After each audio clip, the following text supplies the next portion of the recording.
But first, history in the making. How great is the unfolding season of Jacob deGrom? Let's do a little digging in. We are only 2 months into the season. Obviously, it's very early, but this is the best pitcher in the game. We know that. And through 9 starts, he does have the best ERA since 1913, when ERA became an official stat. deGrom is at an incredible 0.62 ERA, 4 earned runs in 9 starts. So, let's go through some of the greatest seasons over the last generation. Last year, we got a blast of history. Remember, through his first 9 starts, Shane Bieber had a 1.25 ERA. Like deGrom, he had 58 innings and 94 strikeouts, one more than deGrom's 93. But again, that's a 1.25, double deGrom's ERA. So let's go back. 2015 was a big year of the pitcher. Jake Arrieta and Zack Greinke, who I just mentioned, both with sub 1.8 ERAs. But Arrieta had a 3.40 ERA as of mid-June. His stretch run was sensational, not his start. Zack Greinke had a big start, a 1.30 ERA through his first 19 starts. Now, that's not just a start, that's more than half a season, but he was not near where deGrom is through his first 9.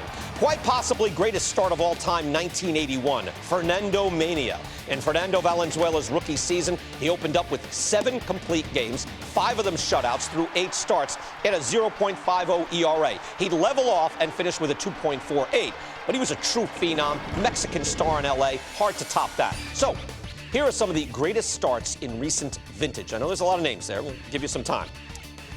Juan Marichal had a 0.69 in 1966. Fernando's ERA, we made it 9 starts, jumped to .91.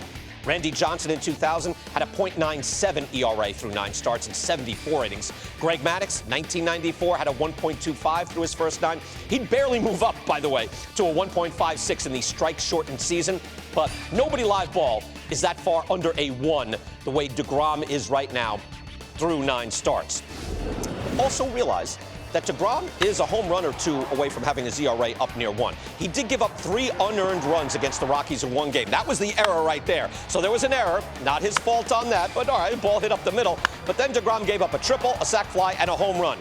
Those were on him, but they do not count toward his ERA.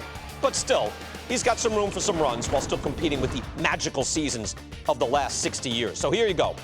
In 2000, Pedro had a .99 ERA in 12 starts. Vida Blue's MVP season, 1971, he had a 1.03 through 12 starts. Zack Greinke, so I mentioned him, he had 2 all-time single seasons. 2009 had a 1.10 through 11, and then a 1.30 through 19 in 2015. The Gator, Ron Guidry, had a 1.45 through 14 starts in his all-time great year, 1978.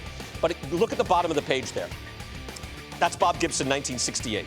The year he set the live ball record, the 1.12 ERA.